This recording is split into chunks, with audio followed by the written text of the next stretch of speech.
बहुत बहुत स्वागत है आप सभी का आपके अपने चैनल प्रिंस लर्निंग सेंटर में। और आज की इस वीडियो में हम बीए 6 सेमेस्टर हिंदी के वेरी इंपॉर्टेंट क्वेश्चन और आंसर को करने वाले हैं, जो कि 29 मई यानी कल डॉक्टर राम मनोहर लोहिया यूनिवर्सिटी में बीए 6 सेमेस्टर के हिंदी का पेपर लगा हुआ है। तो अगर आपने अभी तक हिंदी में कुछ भी नहीं तैयार किया है तो यह वीडियो आपके लिए बहुत ही महत्वपूर्ण होने वाली है। तो वीडियो को लास्ट तक ज़रूर देखिएगा और अपने दोस्तों तक, मित्रों तक वीडियो को शेयर कर दीजिएगा। चैनल पर पहली बार आए तो चैनल को सब्सक्राइब कर बेल आइकन को ऑन कर दीजिए। आइए चलिए देखते हैं कि बीए 6 सेमेस्टर के हिंदी के कौन कौन से प्रश्न हैं जो कि बहुत ही महत्वपूर्ण है और कल पेपर में आने वाले हैं। तो सबसे पहला प्रश्न है कि हिंदी शब्द की व्युत्पत्ति पर संक्षिप्त प्रकाश डालिए। हिंदी शब्द की व्युत्पत्ति कहाँ से हुई है उस पर संक्षिप्त प्रकाश डालना, संक्षेप में प्रकाश लिखना है। तो आइए देखते हैं कि हिंदी शब्द की व्युत्पत्ति कैसे हुई है। तो हिंदी शब्द की व्युत्पत्ति हिंद शब्द से हुई है, जो कि मूलतः संस्कृत शब्द सिंधु से निकला है। सिंधु शब्द सिंधु नदी के किनारे प्रयुक्त होता था। फारसी में सा का उच्चारण हा से किया जाता है। इससे सिंधु से हिंदू और फिर हिंदी बना। हिंदी का आशय उस भाषा से है जो हिंदुस्तान में बोली जाती है। इस प्रकार हिंदी शब्द एक भौगोलिक और सांस्कृतिक पहचान से जुड़ा हुआ है। यह शब्द भाषाई विकास की प्रक्रिया का परिमाण है। ठीक, तो हिंदी शब्द की व्युत्पत्ति यहीं से हुई है। तो ये क्या है, एक इम्पॉर्टेंट क्वेश्चन है। ये जो हिंदी शब्द की व्युत्पत्ति का जो प्रश्न है ये वेरी इंपॉर्टेंट नहीं है, लेकिन इम्पॉर्टेंट प्रश्न जरूर है। ठीक, तो इसको तैयार जरूर कर लेना है। ठीक, अगले प्रश्न पर चलें। तो अगला प्रश्न है कि राष्ट्रभाषा और राज्यभाषा में अंतर बताइए। राष्ट्रभाषा और राज्यभाषा में क्या अंतर है, वेरी इंपॉर्टेंट क्वेश्चन है। ठीक, वेरी इंपॉर्टेंट क्वेश्चन है कि राष्ट्रभाषा और राज्यभाषा। तो आइए देखते हैं क्या अंतर है इन दोनों में। देखिए, राष्ट्रभाषा वह भाषा होती है जो देश की सांस्कृतिक एकता का प्रतीक होती है और जिसे जनसामान्य की भाषा माना जाता है, जबकि राज्यभाषा वह भाषा होती है जिसे शासन प्रशासन के कार्यों के लिए अधिकृत किया गया हो। भारत में हिंदी को संविधान की 8वीं अनुसूची के अंतर्गत राजभाषा घोषित किया गया है, जबकि राष्ट्रभाषा के रूप में हिंदी को कोई संवैधानिक दर्जा नहीं मिला, कोई संवैधानिक दर्जा नहीं मिला है। इसलिए हिंदी भारत की राज्यभाषा है, राष्ट्रभाषा नहीं है। तो इस प्रकार अंतर है राज्यभाषा और राष्ट्रभाषा में, जो कि वेरी इंपॉर्टेंट क्वेश्चन है, वेरी इंपॉर्टेंट क्वेश्चन है। ठीक, पेपर में आने वाला प्रश्न है, तो तैयार जरूर कर लेना है। अगले प्रश्न पर चलें। तो अगला प्रश्न है कि पश्चिमी हिंदी बोलियों के नाम बताइए। वेरी इंपॉर्टेंट क्वेश्चन है कि पश्चिमी हिंदी बोलियों के नाम बताइए। पश्चिमी हिंदी कौन कौन सी बोली हैं, तो आइए देखते हैं। पश्चिमी हिंदी के अंतर्गत प्रमुखतः 5 बोलियां आती हैं। कौन कौन सी, खड़ी बोली, ब्रज, कन्नौजी, हरियाणवी और बघेली। इनमें खड़ी बोली को मानक हिंदी का आधार माना जाता है। ब्रज साहित्यिक दृष्टि से अत्यंत समृद्ध है, जबकि कन्नौजी और हरियाणवी क्षेत्रीय बोलियां हैं। बघेली को कभी कभी बुंदेली से भी अलग माना जाता है। ये सभी बोलियां पश्चिमी हिंदी की विविधता को दर्शाती हैं। तो ये प्रश्न जो था कि पश्चिमी बोलियां क्या होती हैं, कितने प्रकार की होती है, तो इम्पॉर्टेंट क्वेश्चन है, वेरी इंपॉर्टेंट क्वेश्चन है। तो 5 प्रकार की ये मुख्य बोलियां होती हैं। ठीक, उसके बाद अवधी बोली का क्षेत्र बताइए। अवधी बोली का क्षेत्र बताइए, वेरी इंपॉर्टेंट प्रश्न है। 3 नंबर में बहुत पूछा जाता है प्रश्न कि अवधी बोली का क्षेत्र क्या है, अवधी बोली क्या है। तो आइए देखते हैं कि अवधी बोली क्या होती है, इसका क्षेत्र क्या है। तो अवधी बोली मुख्यतः उत्तर प्रदेश के मध्य और पूर्वी भागों में बोली जाती है। इसका क्षेत्र लखनऊ, फैजाबाद, अयोध्या, सुल्तानपुर, गोंडा, बाराबंकी, रायबरेली, प्रतापगढ़, बलरामपुर और बहराइच जिलों तक फैला हुआ है। इसके अतिरिक्त यह बोली नेपाल की तराई में भी प्रचलित है। अवधी में तुलसीदास द्वारा रचित रामचरितमानस जैसे महाकाव्य की रचना हुई है, जिससे इसका साहित्यिक गौरव भी बढ़ा हुआ है। तो वेरी इंपॉर्टेंट प्रश्न है कि अवधी का क्षेत्र क्या है, अवधी बोली क्या होती है। तो ये अवधी बोली होती है मुख्यतः ये लखनऊ, फैजाबाद, सुल्तानपुर, गोंडा, बाराबंकी, रायबरेली, प्रतापगढ़, बलरामपुर, बहराइच, इन जिलों में इसका ज़्यादा प्रचार प्रसार है। ठीक, अब अगले प्रश्न पर चलें। तो अगला प्रश्न, हिंदी तथा अंग्रेजी दोनों भाषाओं की लिपियों के नाम क्रमशः बताइए। इम्पॉर्टेंट क्वेश्चन है कि हिंदी तथा अंग्रेजी भाषाएं की लिपि क्या है, कौन सी लिपि हैं। तो इम्पॉर्टेंट क्वेश्चन है, पेपर में अधिकतर ये प्रश्न आता ही रहता है। तो देखिए, हिंदी भाषा की लिपि का नाम देवनागरी लिपि है, जबकि अंग्रेजी भाषा की लिपि के नाम को रोमन लिपि कहा जाता है। देवनागरी लिपि भारत की एक प्राचीन और वैज्ञानिक लिपि मानी जाती है, जिसमें वर्णों का उच्चारण स्पष्ट होता है। वहीं रोमन लिपि लैटिन लिपि से विकसित हुई है और अधिकांशतः पश्चिमी भाषाओं में प्रयुक्त होती है। तो ये इम्पॉर्टेंट प्रश्न है कि हिंदी तथा अंग्रेजी लिपि भाषाओं की लिपियों के नाम क्या हैं, बताइए, स्पष्ट कीजिए। 3 नंबर में प्रश्न पूछा जाता रहता है, तो तैयार जरूर कर लेना है, कल आपके पेपर में आने वाला प्रश्न है ये। ठीक, उसके बाद मगही किस क्षेत्र की बोली है? मगही बोली किस क्षेत्र की बोली है? मगही बोली क्या होती है, भाषा क्या होती है? वेरी इंपॉर्टेंट प्रश्न है, वेरी इंपॉर्टेंट प्रश्न है कि मगही बोली क्या होती है, मगही बोली क्या होती है। आइए देखते हैं मगही बोली कहाँ बोली जाती है, क्या होती है। तो मगही बोली मुख्यतः बिहार राज्य के मगध क्षेत्र में बोली जाती है। इसका क्षेत्र पटना, गया, नवादा, जहानाबाद और नालंदा जिलों तक फैला हुआ है। इसके अतिरिक्त झारखंड में कुछ हिस्सों में भी मगही बोली जाती है। यह पूर्वी हिंदी की बोलियों से भिन्न है और भाषा शास्त्री इसे बिहारी भाषा समूह का अंग मानते हैं। मगही साहित्य भी मौखिक परंपरा समृद्ध है। तो ये प्रश्न जो है कि मगही बोली का क्षेत्र क्या होता है, मगही बोली क्या होती है, वेरी इंपॉर्टेंट क्वेश्चन है, 3 नंबर में बहुत पूछा जाता है। ठीक, उसके बाद अगला है कि शब्द की परिभाषा बताइए। शब्द क्या होता है, शब्द क्या है, इसकी परिभाषा बताइए। वेरी इंपॉर्टेंट प्रश्न कह सकते हैं कि शब्द क्या होता है। ठीक, शब्द क्या होता है, तो आइए देखते हैं शब्द क्या होता है। तो शब्द वह ध्वनि समूह है, क्या है? शब्द वह ध्वनि समूह है जो किसी निश्चित अर्थ को प्रकट करता है या भाषा की सबसे छोटी अर्थपूर्ण इकाई होती है। उदाहरण स्वरूप जल, पुस्तक, बच्चा आदि शब्द जिनसे किसी वस्तु या भाव का बोध होता है शब्द वाक्य का निर्माण करते हैं। व्याकरण की दृष्टि से शब्द को कई कोटियाँ होती हैं, जैसे कि संज्ञा, सर्वनाम, क्रिया आदि। तो ये शब्द की कोटियाँ होती हैं। तो इम्पॉर्टेंट प्रश्न है कि शब्द की परिभाषा क्या होती है, शब्द क्या होता है, तो ये शब्द होता है, जो कि इम्पॉर्टेंट प्रश्न है। 3 नंबर में अधिकतर ये प्रश्न आता ही रहता है। ठीक, अब अगला है कि वाक्य शब्द, फिर उसके बाद वाक्य क्या इम्पॉर्टेंट ये भी है कि वाक्य क्या होता है, वाक्य क्या होता है। ठीक, वाक्य, तो वाक्य भाषा क्या होता है? वाक्य वह भाषा इकाई है जो किसी विचार या भाव को पूर्णता के साथ प्रकट करता है या शब्दों के संयोजन से बनता है और इसका प्रारंभ प्रायः बड़े अक्षर से होता है तथा अंत में विराम चिन्ह आता है, जैसे कि राम पुस्तक पढ़ता है। इसमें कर्ता, क्रिया और कर्म सहित एक पूरा विचार व्यक्त होता है। व्याकरण की दृष्टि से वाक्य कई प्रकार के होते हैं, निज वाक्य, प्रश्नवाचक, आज्ञावाचक। ठीक, तो ये होते हैं वाक्य के प्रकार, वाक्य कहते हैं। तो इम्पॉर्टेंट प्रश्न है, कई बार पेपर में आ चुका है। उसके बाद मानक Hindi, very very important question है। मानक हिंदी किसे कहते हैं, मानक हिंदी। ठीक, वेरी वेरी इंपॉर्टेंट प्रश्न कह सकते हैं मानक हिंदी।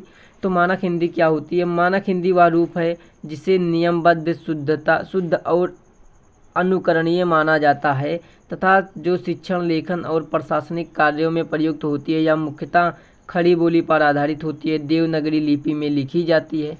मानक हिंदी में व्याकरण, शब्दावली, वाक्य विन्यास आदि का विशेष ध्यान रखा जाता है। यह संपूर्ण भारत में हिंदी की सर्वीकृत और संप्रेरणीय भाषा मानी जाती है। ठीक, तो ये मानक हिंदी कहते हैं इसे, मानक हिंदी, जो कि वेरी इंपॉर्टेंट क्वेश्चन है। क्या है? वेरी इंपॉर्टेंट क्वेश्चन है, तैयार जरूर कर लेना इसको। ठीक, उसके बाद अगले प्रश्न पर चले तो अगला प्रश्न है ध्वनि विज्ञान की परिभाषा दीजिए। ध्वनि विज्ञान की परिभाषा दीजिए। 3 नंबर में ये प्रश्न आते हैं या फिर 6 नंबर में प्रश्न पूछ लेता है कि ध्वनि विज्ञान की परिभाषा दीजिए, जो कि एक इम्पॉर्टेंट प्रश्न है। तो आइए देख लेते हैं ध्वनि विज्ञान क्या होता है। ध्वनि विज्ञान क्या है? ध्वनि विज्ञान भाषा विज्ञान की वह शाखा है जो मानव द्वारा उच्चारित ध्वनियों का अध्ययन करती है। इसमें ध्वनियों की उत्पत्ति, प्रकृति, वर्गीकरण तथा उनमें शारीरिक अंगों से संबंध को समझाया जाता है। यह 3 प्रकार का होता है, उत्पादनात्मक, श्रवणात्मक और ध्वनि संबंधी। हिंदी वर्णमाला में वर्णों का ध्वन्यात्मक संरचना ध्वनि विज्ञापन की दृष्टि से विश्लेषित की जाती है। तो ये ध्वनि विज्ञान होती है, ध्वनि विज्ञान होती है। इम्पॉर्टेंट क्वेश्चन है, काफ़ी बार पेपर में आ चुका है, तो इसकी संभावना आने की है कि आपके पेपर में कल आने वाला प्रश्न है। ठीक, उसके बाद पद किसे कहते हैं? वेरी वेरी इंपॉर्टेंट क्वेश्चन है कि पद किसे कहते हैं।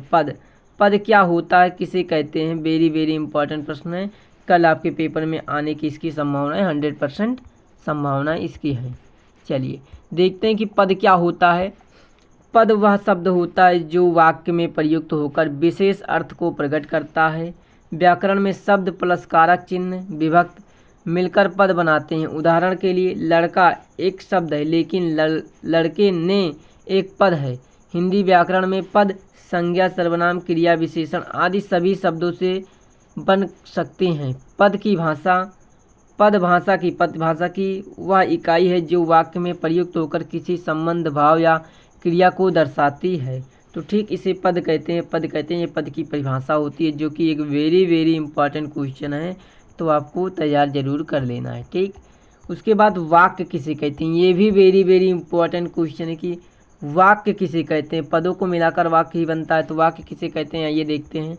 वाक्य ऐसे शब्द होते हैं या ऐसे शब्दों का समूह होता है जो मिलकर एक स्पष्ट और पूर्ण विचार व्यक्त करता है। उदाहरण, सीता स्कूल जाती है, यह एक पूर्ण विचार को व्यक्त करता है। वाक्य में कर्ता, क्रिया और कर्म जैसे घटक होते हैं। वाक्य के बिना किसी भाषा संप्रेषणीयता नहीं बन सकती या कथन, प्रश्न, आज्ञा, निवेदन आदि के रूपों में हो सकता। तो ये वाक्य होता है। वाक्य किसे कहते हैं, जो कि वेरी इंपॉर्टेंट क्वेश्चन है, 99% है कि ये आपके पेपर में आएगा। ठीक, तो इसको तैयार जरूर कर लेना, इग्नोर नहीं करना है। अगले प्रश्न पर चलें तो अगला प्रश्न है कि अर्थ विज्ञान क्या है। अर्थ विज्ञान क्या है, कभी कभी एग्जाम में आ जाता है। अर्थ विज्ञान से आपका क्या आशय स्पष्ट कीजिए। तो देखिए, अर्थ विज्ञान भाषा विज्ञान की वह शाखा है जो शब्दों, वाक्यों और भाषाई इकाइयों के अर्थ का अध्ययन करती है। यह जानने का प्रयास करती है कि शब्द किस अर्थ में प्रयुक्त हो रहे हैं और कैसे एक ही शब्द अलग अलग संदर्भों में भिन्न अर्थ देता है। उदाहरण, नीलांबर शब्द का अर्थ हो सकता है नीले वस्त्र वाला या आकाश। अर्थ विज्ञान भाषाई अर्थ, व्यवहारिक अर्थ और संदर्भात्मक अर्थ का विश्लेषण करता है। तो ये अर्थ विज्ञान कहलाता है। अर्थ विज्ञान होता है कि जो कि एक इम्पॉर्टेंट प्रश्न है, तो इस प्रश्न को तैयार जरूर करना है। अगला प्रश्न देखें तो अगला प्रश्न है कि परिनिष्ठित भाषा किसे कहते हैं। परिनिष्ठित भाषा किसे कहते हैं, कभी कभी एग्जाम में आ जाता है। तो परिनिष्ठित भाषा वह भाषा होती है जिसे समाज के शिक्षित वर्ग द्वारा मान्यता प्राप्त होती है और जो साहित्य, शिक्षा, प्रशासन आदि में प्रयुक्त होती है, प्रतिनिष्ठ भाषा कही जाती है। ठीक, इसे मानक भाषा भी कहते हैं। प्रतिनिष्ठ भाषा को मानक भाषा भी कहते हैं। उदाहरण के लिए, हिंदी में खड़ी बोली आधारित शुद्ध व्याकरणिक और औपचारिक भाषा परिनिष्ठित हिंदी कहलाती है। यह भाषा वर्तनी, शब्दावली और व्याकरण के नियमों के अनुसार विकसित होती है। तो ये परिनिष्ठित भाषा होती है जो कि कभी कभी एग्जाम में आ जाती है, तो इम्पॉर्टेंट कह सकते हैं आप। इसको भी आपको पढ़ जरूर लेना है। ठीक, उसके बाद अगले प्रश्न पर चलें तो अगला प्रश्न है विभाष क्या है, स्पष्ट कीजिए। वेरी इंपॉर्टेंट प्रश्न है कि विभाष क्या है, एक वेरी इंपॉर्टेंट क्वेश्चन है, आपको तैयार कर लेना है। आइए देखते हैं विभाष क्या होता है। तो विभाष एक ऐसी भाषिक स्थिति है जब एक ही व्यक्ति या समाज दो या दो से अधिक भाषाएं या बोलियों का प्रयोग करता है। वह अपनी विभिन्न सामाजिक या सांस्कृतिक संदर्भों में, जैसे कि एक व्यक्ति घर में भोजपुरी बोलता है और दफ्तर में हिंदी का प्रयोग करता है, इसे विभाषिक स्थिति या दिग्लोसिया कहते हैं। इसे विभाषिक स्थिति या दिग्लोसिया कहते हैं। यह भाषा के उपयोग और सामाजिक विविधता को दर्शाने का कार्य दर्शाता है। तो विभाषा क्या होती है, एक इम्पॉर्टेंट क्वेश्चन है। विभाषा का मतलब जब एक व्यक्ति कई भाषाओं का प्रयोग करता है, जैसे घर में कोई और भाषा बोलता है और दफ्तर में, कार्यालय में कोई और भाषा बोलता है, तो वह क्या होता है, विभाषा कहलाता है। ठीक, जिसको हम दिग्लोसिया भी कहते हैं, दिग्लोसिया। अगले प्रश्न पर चलें तो अगला प्रश्न है कि बोली किसे कहते हैं, जो कि एक बहुत ही महत्वपूर्ण प्रश्न है कि बोली किसे कहते हैं। तो वेरी इंपॉर्टेंट प्रश्न आपको इसको कह सकते हैं, बोली किसे कहते हैं। ठीक, तो इसको 100% तैयार कर लेना है।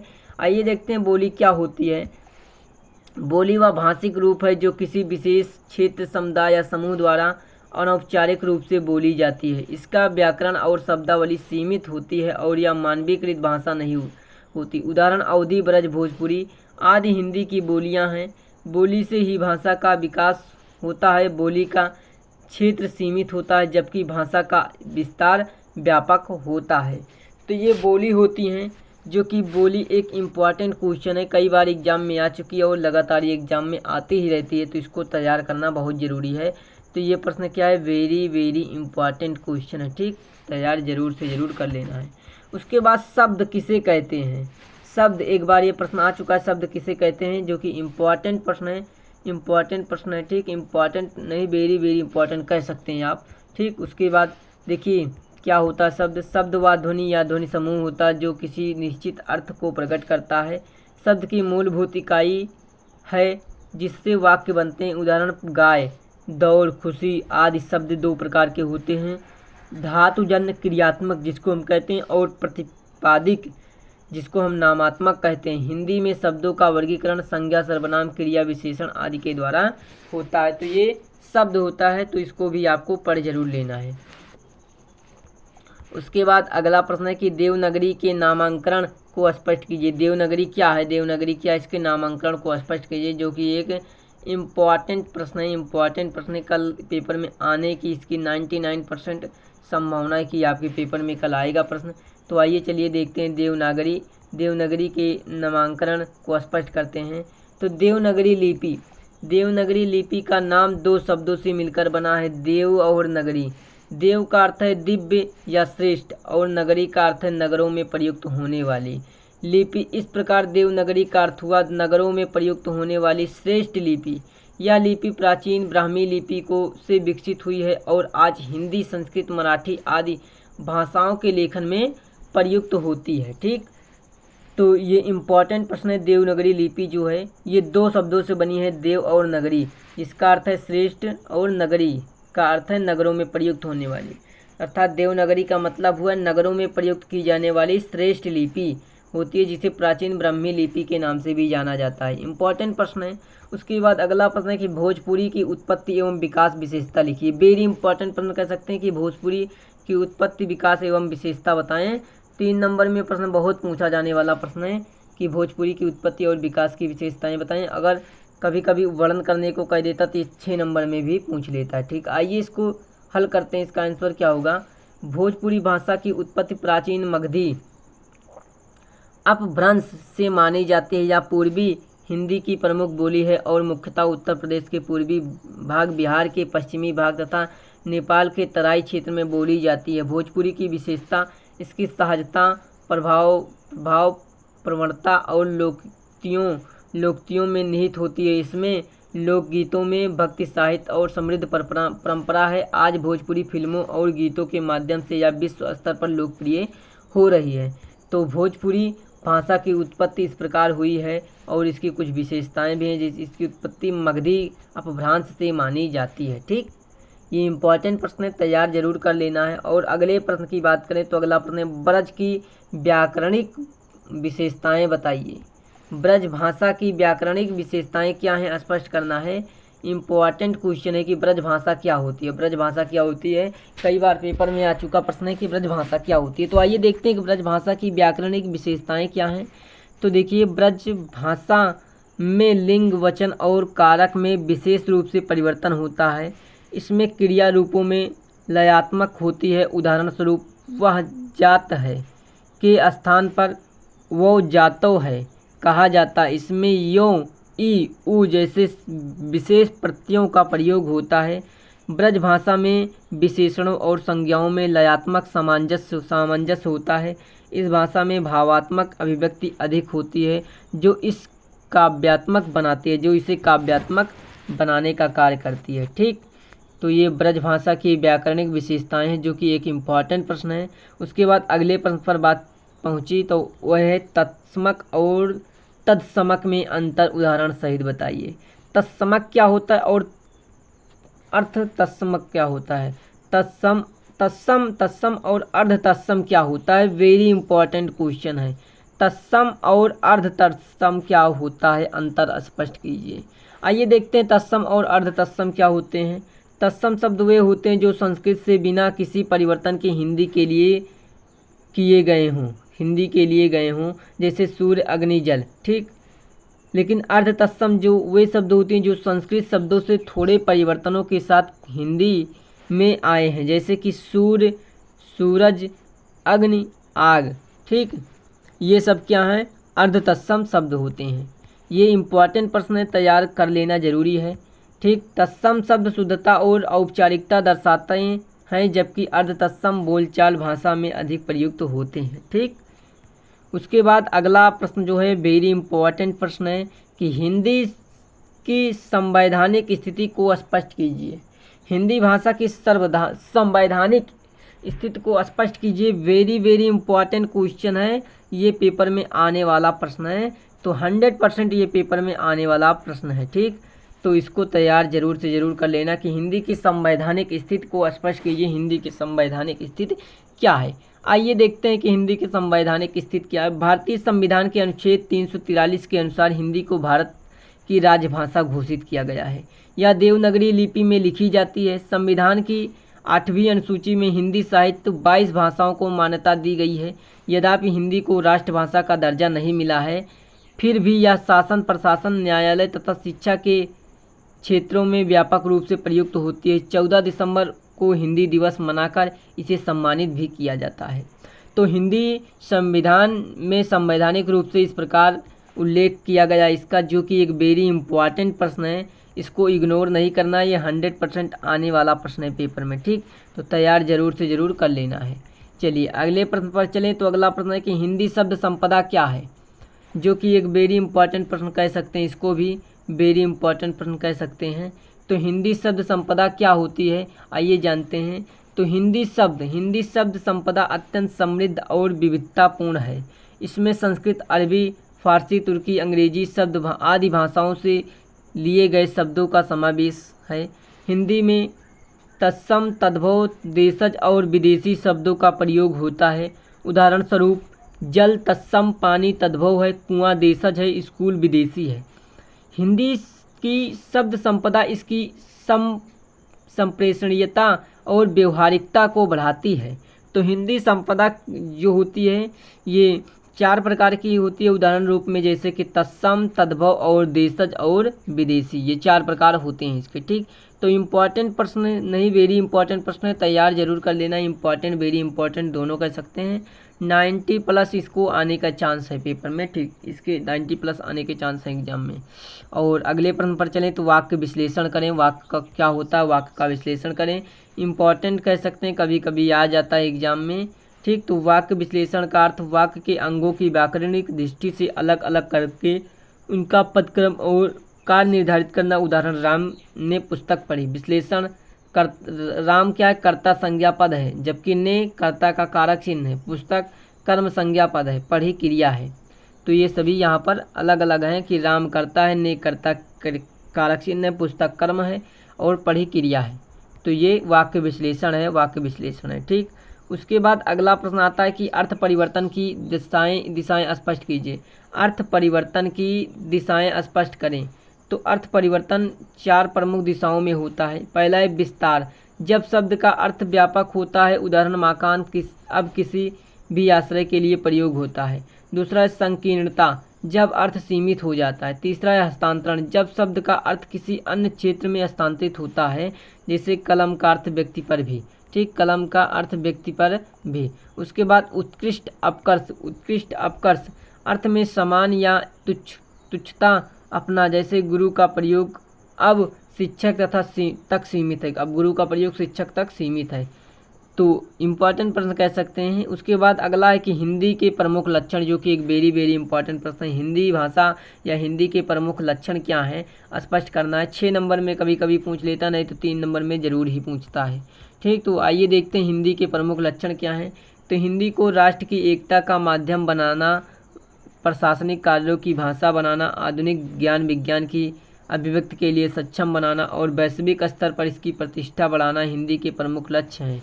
इसके अतिरिक्त हिंदी को शिक्षा, साहित्य, संस्कृत, विज्ञान और तकनीकी और मीडिया में व्यापक रूप से प्रयोग करना भी इसके उद्देश्य में शामिल है। हिंदी को सरल, वैज्ञानिक और व्यवहारिकता बनाना आवश्यक है। ठीक, तो ये हिंदी के प्रमुख लक्षण होते हैं, हिंदी के प्रमुख लक्षण होते हैं, जो कि एक वेरी इंपॉर्टेंट क्वेश्चन है, तैयार ज़रूर से ज़रूर कर लेना। इस प्रश्न को पेपर में आने की इसकी 100% संभावना है। ठीक, उसके बाद अगला है कि भाषा तथा बोली में अंतर स्पष्ट कीजिए, जो कि एक वेरी इंपॉर्टेंट प्रश्न है। 100% पेपर में पूछा जाने वाला प्रश्न है कि भाषा तथा बोली में अंतर स्पष्ट कीजिए। ठीक, तो आइए देखते हैं भाषा और बोली में क्या अंतर होता है। भाषा एक मानकीकृत लिखती है या व्यवस्थित संप्रेषण प्रणाली होती है, जबकि बोली एक क्षेत्र विशेष में बोले जाने वाला अनौपचारिक भाषिक रूप होती है। भाषिक का साहित्य होता है, बोली का समानता नहीं होता है। उदाहरण तो हिंदी भाषा है, जबकि अवधी, ब्रज, भोजपुरी उसकी बोलियां हैं। भाषा का विस्तार व्यापक होता है, जबकि बोली का क्षेत्र सीमित होता है। क्या होता है? भाषा का क्षेत्र व्यापक होता है, जबकि बोली का क्षेत्र सीमित होता है। तो ये भाषा और बोली में अंतर है, मुख्यतः ये अंतर है। तो इम्पॉर्टेंट प्रश्न है, तैयार जरूर करना है। अगला है कि पूर्वी हिंदी की बोलियों पर प्रकाश डालिए। पूर्वी हिंदी बोलियां कौन कौन सी हैं, उन पर प्रकाश डालना है। तो आइए देखते हैं पूर्वी हिंदी बोलियां कौन कौन सी हैं। तो पूर्वी हिंदी बोलियां प्रमुख बोलियां अवधी, बघेली और छत्तीसगढ़ी। अवधी तुलसीदास ने रामचरितमानस में इसे लिखी गई है। बघेली मध्य प्रदेश के रीवा, सतना, शहडोल क्षेत्र में बोली जाती है। छत्तीसगढ़ी छत्तीसगढ़ के राज्य की प्रमुख बोली मानी जाती है। इन बोलियों के भाव और लय की प्रधानता होती है। इनका विकास लोक साहित्य और भक्ति आंदोलन के माध्यम से हुआ है। अगला प्रश्न है कि भाषा विज्ञान की परिभाषा, उसके प्रकार और क्षेत्र पर प्रकाश डालिए, जो कि 6 नंबर में इस प्रकार प्रश्न पूछता है, 6 नंबर में पूछता है। तो आइए देखते हैं कि भाषा विज्ञान क्या होता है। भाषा विज्ञान वह शास्त्र है जो भाषा के संरचनात्मक और कार्यात्मक पक्षों का वैज्ञानिक अध्ययन करता है। इसके मुख्य प्रकार हैं ध्वनि विज्ञान, रूप विज्ञान, वाक्य विज्ञान या अर्थ विज्ञान। ये 4 इसके मुख्य भाग हैं। इसका क्षेत्र उच्चारण, व्याकरण, शब्द रचना, वाक्य संरचना, अर्थ, भाषा परिवर्तन आदि को सम्मानित करता है, या विभिन्न भाषाओं की तुलना और उनके विकास का भी अध्ययन करता है। तो ये प्रश्न इम्पॉर्टेंट प्रश्न कह सकते हैं, आपको एग्जाम में कई बार प्रश्न आ चुका है। उसके बाद अगले प्रश्न को देखें तो अगला प्रश्न है देवनागरी लिपि का नामकरण पर प्रकाश डालिए। देवनागरी लिपि का नामकरण कैसे हुआ, इसका नामकरण क्या है, स्पष्ट करना है। आइए देखते हैं। देवनागरी लिपि का नाम देव और नगरी शब्दों से मिलकर बना है। देव का अर्थ दिव्य और श्रेष्ठ का अर्थ है नगरी, श्रेष्ठ, और नगरी का अर्थ है शहरी लोग और लोगों की लिपि। यह नाम इस लिपि की प्राचीनतम वैज्ञानिकता और सामाजिक मान्यता को दर्शाता है। यह लिपि ब्राह्मी लिपि से विकसित हुई है और वर्तमान में हिंदी, साहित्य, मराठी आदि भाषाओं के लेखन प्रस्तुत होती है। ठीक, उसके बाद अगला है कि अवधी बोली की विशेषताएं। अवधी बोली क्या होती है, इसकी क्या विशेषताएं हैं, जो कि एक वेरी इंपॉर्टेंट प्रश्न है अवधी बोली। ठीक, आइए देखते हैं अवधी बोली क्या होती है, इसकी विशेषताएं क्या हैं। अवधी बोली में मिठास, भाव प्रधानता और सफलता प्रमुख है। यह बोली तुलसीदास जैसे भक्त कवियों की भाषा रही है। इसमें हा ध्वनि की अधिकता, संज्ञाओं में लिंग परिवर्तन और क्रियाओं के रूप में स्थानीयता पाई जाती है, जैसे कि हम जाइब, हम जाएंगे। अवधी में बहुवचन के लिए ना प्रत्यय का प्रयोग होता है, जैसे लोगन। इसका व्याकरण खड़ी बोली से भिन्न होता है। तो ये अवधी बोली होती है, जो कि एक वेरी इंपॉर्टेंट क्वेश्चन है। क्या वेरी इंपॉर्टेंट क्वेश्चन है, अवधी बोली क्या होती है, स्पष्ट करना। ठीक, तो ये इंपॉर्टेंट क्वेश्चन है। उसके बाद हिंदी भाषा के विकास का इतिहास लिखिए। हिंदी भाषा का विकास का क्या इतिहास है, एक वेरी इंपॉर्टेंट प्रश्न है और ये 100% पेपर में आने वाला प्रश्न है कि हिंदी भाषा का इतिहास क्या रहा है। आइए देखते हैं हिंदी भाषा का इतिहास क्या रहा है। हिंदी भाषा का विकास संस्कृत से हुआ है, जो पहले पाली और प्राकृत से होते हुए अभ्रांश रूप में आया। 10वीं शताब्दी में के बाद अभ्रांश से क्षेत्रीय बोली बनी। ब्रज, अवधी, खड़ी बोली आदि भक्ति काल में अवधी और ब्रज में श्रेष्ठ साहित्य लिखा गया। खड़ी बोली 19वीं शताब्दी में आधुनिक हिंदी का आधार बनी। भारतीय युग से हिंदी का पुनर्जागरण हुआ और आज भी यह भारत की राजभाषा है। तो इस प्रकार खड़ी बोली का इतिहास रहा है, खड़ी बोली का विकास हुआ है। तो दोस्तों आज के इस वीडियो में हमने बहुत सारे महत्वपूर्ण प्रश्नों को देखा, जो कि कल आपके पेपर में आने वाले प्रश्न हैं। बहुत महत्वपूर्ण प्रश्न हैं और उनके आंसर हैं। तो वीडियो पसंद आए तो वीडियो को लाइक, चैनल को सब्सक्राइब कीजिएगा। अपने मित्र दोस्तों तक वीडियो को शेयर करना ना भूलिएगा। मिलते हैं नेक्स्ट वीडियो में, तब तक के लिए आप सभी को धन्यवाद।